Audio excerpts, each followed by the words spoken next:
can't go out. I'm sick.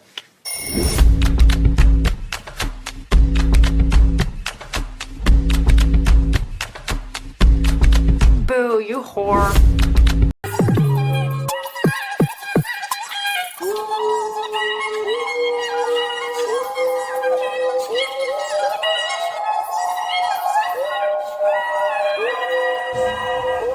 Hey y'all, what's up? It's your boy Savage Rice in the building. Stop playing, stop freaking playing. You're clocking in one another video, tapping in one another video. You already know. And I'm back and I'm better and you want me better as ever. Stop playing, stop freaking playing.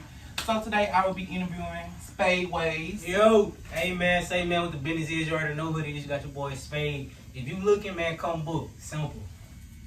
Period. No tampon. No No tampon. pad either. None. Or diapers. Oh man. Alright, so Spade, what originally drew you to tattooing and when did you realize it was more than just a hobby? Originally what drew me to doing tattoos, my stepdad used to do tattoos and I was wondering why, before he passed away, I was wondering why what like brought him peace to doing tattoos. And eventually, when he passed, I picked the tattoo gun up and was tatting everybody around the house, including myself, messing myself up. But you know, you gotta start somewhere. Amen. Clock it. Afterwards, I don't know, it's just like y'all probably hear the tattoo gun, I don't hear nothing. It's peace. Okay. And I do it for the art, man. Everybody think I do it for the money. I like art. Alright. So, how long have you been tattooing and what was the journey like getting started? I've been tatting since I was little, but like taking it serious, I'm gonna say about 4 to 5 years max. Taking it serious, like actually getting paid from it. Okay. But I'm loving it. You loving it? I'm living it. You feel me? Alright. So, what tattoo styles do you specialize in and which ones do clients request the most? I say floral tattoos. Floral tattoos because they more like, I don't know, I guess it's like more meaningful. It got more meaningful behind it, and Jesus pieces. I like doing Jesus pieces. I like when people get meaningful tattoos. I like when y'all get names. Don't get that nigga name. No. It's bad luck, He ain't y'all. gonna do it. It's a curse. You He seen ain't what doing Rashawn nobody went to through. Get a cover up. You seen what Get a Rashawn cover went up. through. Don't get no names. No, Rashawn had to go through it bad. He is not liable for that. At all, man. Not at all. That negative energy. Right. No. You ain't lying. Oh, I'm so glad I ain't do no shit like that. I did a lot of dumb things, but I ain't never do that. Hey. Girl, I'm just, Girl, you would have never, girl, I would never would have done it. Not no tattoo. Alright, so Spade, what's the most challenging tattoo you ever done and what made it challenging? A challenging tattoo that I've done. I want to say my first big piece on somebody's arm, and she wanted a lot of shading. Y'all always not experienced with that much shading, but you can't doubt yourself. Can't. So afterwards, she loved it and I loved it, but I just took my time with it, taking your time, and like practicing on yourself. I mean, on other people, being doing it yourself. God be my bad, but it came out good. It was a big crazy piece, y'all. I ain't lying. I was scared as hell. It was pressure. Alright, so how do you help clients bring their ideas to life, especially when they're unsure? Low key, ladies, I want to say like getting to know them a little bit more. I like to go off and ask them, what's your sign? A lot of people big on zodiacs, so I just go off of that. And zodiac play a big part.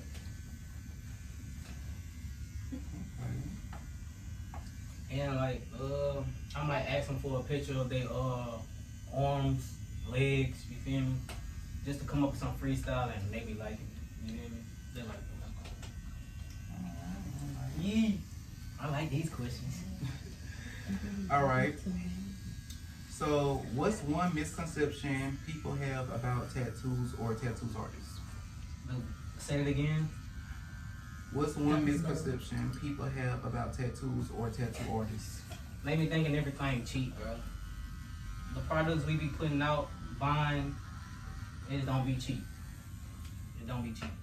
I ain't gonna lie. This for her, right?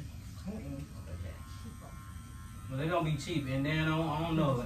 They think it's on their time for some, I ain't gonna lie. But sometimes tattoos just take some time. Right. Okay.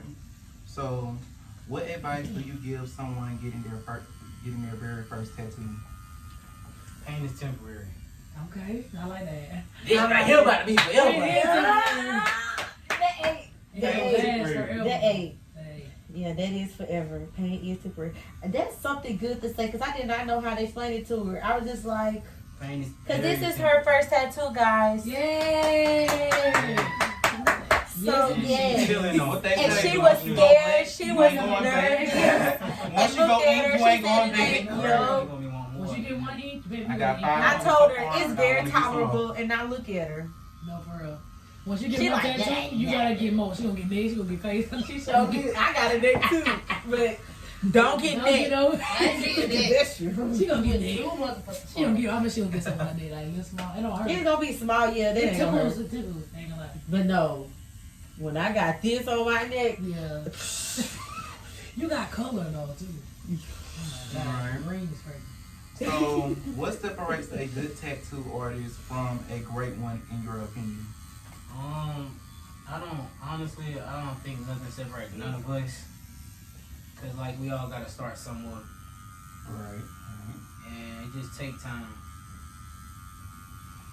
But with somebody else being in the shop and you being a home-based tattoo, the only thing I'm gonna say is the pricing is different. The pricing is different. And some people may like draw a lot. Some people might not.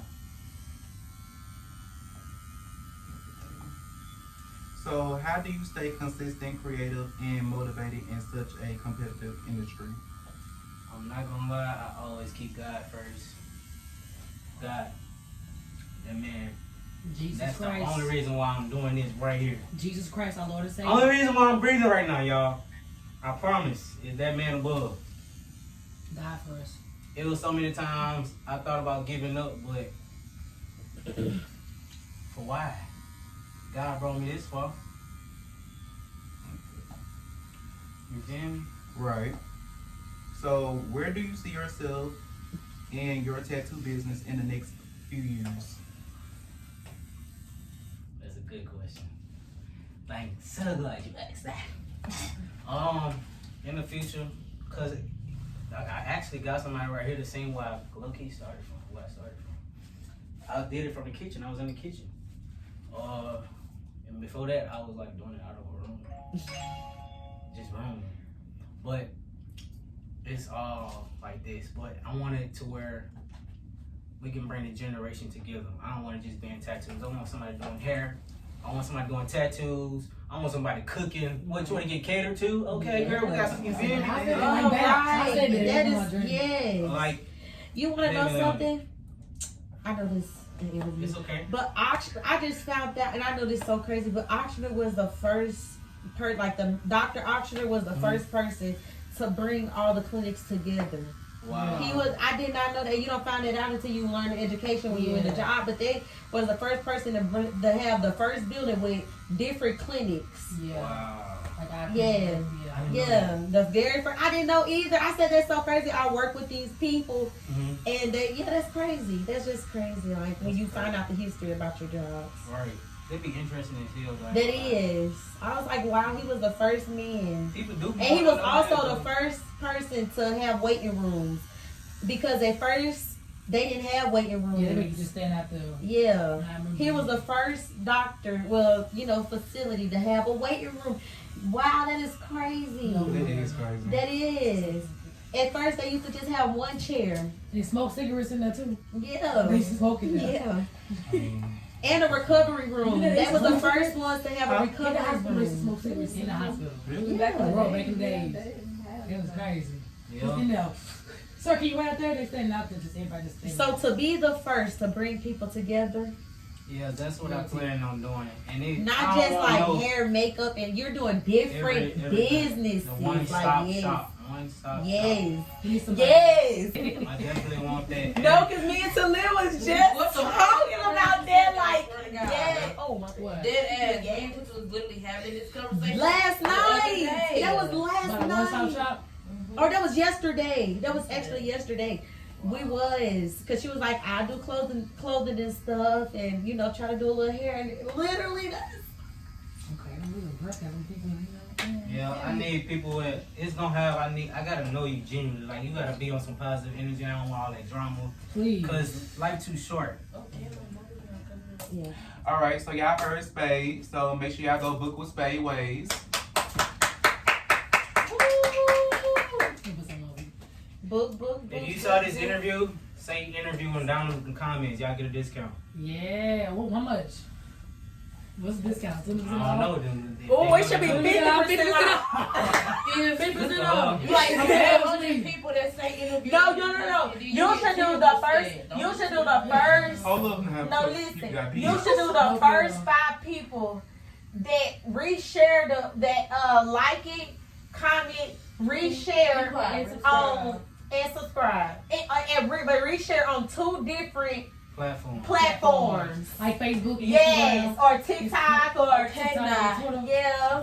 Ooh, okay, now that's So down there. different. Yeah. That's different. And they have to leave there for 24 hours. Now that's They different have to down leave there. there for I feel that.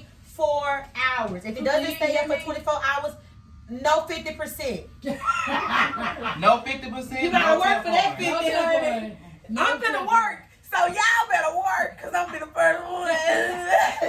You want the half, baby. You thought.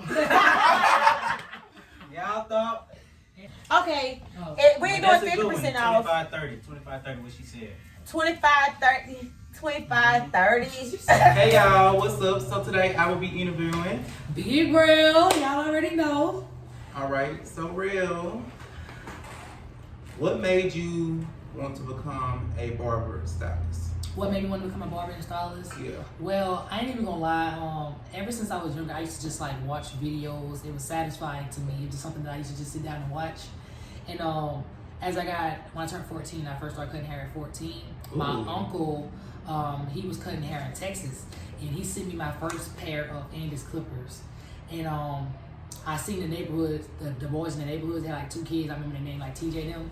Yeah. And they came and I cut their hair because their mama never had the money to get them ready for school. So I cut their hair. I started by cutting their hair off and stuff like that, and it looked really good. And I just kept doing it and getting consistent with it. I cut some of the homeless people hair, like when I seen them, and dyed their hair, and it just made them feel good. And you know, it just brought back their confidence. So that's something I like to do, is bring back confidence. Okay, that's good. All right, so how long have you been cutting or styling hair, and how did you get started?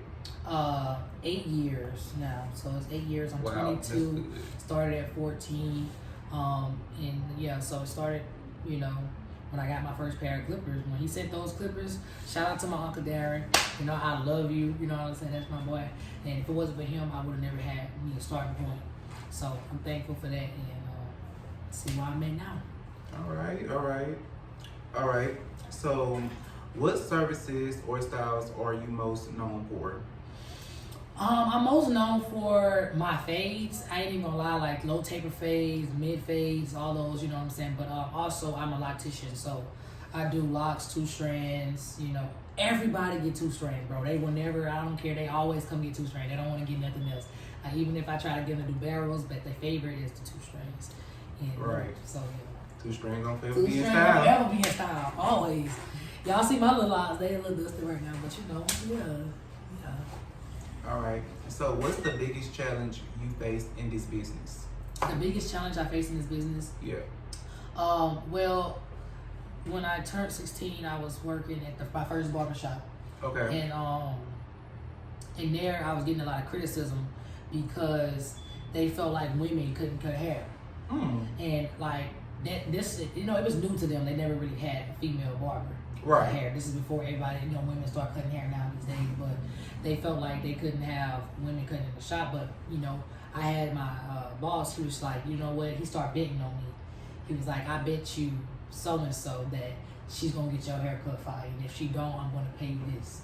So, and he put me in a predicament to set me up right. So when I started cutting the hair, they was like, wow, I didn't expect that. You know what I'm saying? So, you know what I'm saying? That was one of the things, like, you know, the criticism from the men or the older men, because they're like, I never let a woman get in my hair. That was something that really, like, ruffled my feathers. So. Never judge a book by its cover. Never judge a book by its cover. You know. Okay. So how do you build trust? How do you build trust and relationships with your clients? Baby. Okay. So, well, you know, you have to have a great attitude when people come into here, knowing that, you know, for one, it's your first time getting a haircut by you, talking to them, baby. They tell me all their business. I don't mind because I'm a barber and that's what I'm supposed to do. Nobody gonna know. I keep it sacred. Right. It's a safe space in here. You know, you come in here, you tell me your problems, you tell me what's good, what's going on in your life, and I'm just gonna be there for you. So, as a barber, as a friend, you know what I'm saying? Okay. So, what's one mistake clients make when it comes to their hair? When it comes to the hair, Yeah. what's one mistake? Well, I feel like cheating on your barber. Why would you cheat on your barber and go to someone knowing? I mean, I don't care. Like, I mean, sometimes, you know, I do understand that people can be booked up. Like me, I be booked and I can't get you in for a haircut. But if I tell you I can get you in tomorrow, you can just wait to get a haircut till tomorrow. You know what I'm saying? Some people be so much in a rush for weddings, funerals, and everything like that they don't wait for the barber to cut their hair. Then they go to someone and then their line is messed up and it's crooked and it's lopsided. You know what I'm saying? And then sometimes, like my brother, Spade, he go and he like to take his own clipper and he'll dig in his side and then want me to fix it. You know what I'm saying? So like, please don't do that. Pretty please. Just wait. Just roof it out. Okay, I know it's a little ugly phase, but when you get shook back, you gonna be good. Right. Period. I got no tampon. No tampon. No tampon, no pads. No blood. Nothing. All right. So, what advice would you give someone thinking about becoming a barber/stylist? Becoming a barber stylist. My first thing would be, you said advice, right? Yeah. I feel like, well, you have to have someone that invests the time in you as much as you're doing for them. And like I said, I had siblings and everything that helped me come as far as I am. Right. You know, letting me start cutting on their hair and everything. But advice for them is like, you know, don't be scared to try new things. You know, like, I mean, I don't care if it's mini barbers in the city or mini barbers wherever you're going in the country, whatever the case may be. There's nobody like you. Okay, there's nobody like you. You have to be your own person. Like, that's what draws the people. Not only is it your work, but you as a person. You know, so don't be scared. All right. So, how important is consistency and professionalism in this industry? It's very important. I give it like a 9.5 out of a 10 because being professional, like, you know, say for instance you go into a barbershop and you have buku children, like, you know, I get a lot of children that come in here and, you know, they come in here and, you know, I'm just, you know, setting a bad example for them. Like, that's not what I want. You know what I'm saying? I want to make sure that they come in here, they're happy, they can see the Spider-Man, you know, set a vibe for the kids and the adults. Professionalism is very important. And, you know, wearing your own brand when you go into the stores and you go out in places, people going to be like, oh, she's a barber. Okay, cool. Let me get her number. You know, you have to market it yourself, put yourself out for them to try to get you. You know what I'm saying? Yeah. Okay. So, how has social media helped or changed your business? Social media has helped me a lot. I cannot lie. Like, at first I wasn't like into social media because, of course, like, you know, when you go on your break, like, you know, you guide, you know, you set things to the side because, like, I love Jesus, baby. But as far as that, like, you want to try to get off of social media because there's so much drama. But I feel like it's very important because you're putting yourself out there for other people. It reaches a lot of people that you've never seen. And then the shares and the retweets, you know, everything like that. You're putting yourself out for many people that probably didn't even know you cut hair ever. You know, and like they see your work and like, oh, they want to come to you. Like, I get people right now, they texting me on Facebook to come get their haircut just because of my work that I post like weeks ago. You know what I'm saying? It's good to stay consistent with that too, so they can know that you're still cutting hair. Because a lot of people still ask me, "Are you still cutting hair?" Make sure you post consistently. You know what I'm saying? All right. So this is the last question. What are your long-term goals for your brand or shop? My long-term goals. Okay, just to piggyback off of like what Spade was saying, because I was telling him like I always had a dream. You ever watch Baps? Yeah, I love Baps. I love Baps. And Love that movie. I seen at the end that they end up. It took them a long time to get to where they were, and not only was it the guy invested in them, he invested his money and his time. And you have to have somebody that's willing to do that as well. But not everybody's going to do that. So you have to bring yourself up on a pedestal where, you set your goals for life, and you have to be consistent coming in here every day, making your goals, like what you want to make, how much you want to do. Because barbering, it cannot be. Sometimes it's not easy. You be having slow days. As an entrepreneur, you pay yourself. You know what I'm saying? So, it can be kind of hard. But my dream is to have me a nice big. I wouldn't say too big. I say about like a 24 inch. 24 inch. I mean, keep it real nice, deck it out, and be able to have, multiple people come up in there every day, be able to have a sacred place in there. I just want it to be comfortable. I just want it to be somewhere that everybody know about. Right. And that one-stop shop is definitely what I want to go for, like food. I want everybody to come in and be able to get a little food and eat, and then get their haircut. Now, you get the haircut first, then eat, you know what I'm saying? So I like that. So either or, be fine with me. I just want to make sure that, we make it big. I feel like this is just the start, and we got a long way to go. And y'all know Bryce right here. He gonna be with me, you know what I'm saying, being my content creator. Because y'all, it's so hard to do content for me because I have so many people that request content videos for, cutting the hair and what I do, how I do it. But I'm gonna have Bryce help me with that because he's really good at all that. So y'all get a John Boy Bryce for all of your videos. Clap. Y'all heard him. But I'm just proud to be able to be on an interview and just give y'all a little bit about me and myself and my life. So until next time. So yeah, y'all, make sure y'all book with him. Unpredictable cuts, y'all see. Hold on, let me tell you. Unpredictable cuts. Y'all see it, yeah. Yes, indeed. Yes. Book with him. Y'all heard it. Book.luck.com. Okay.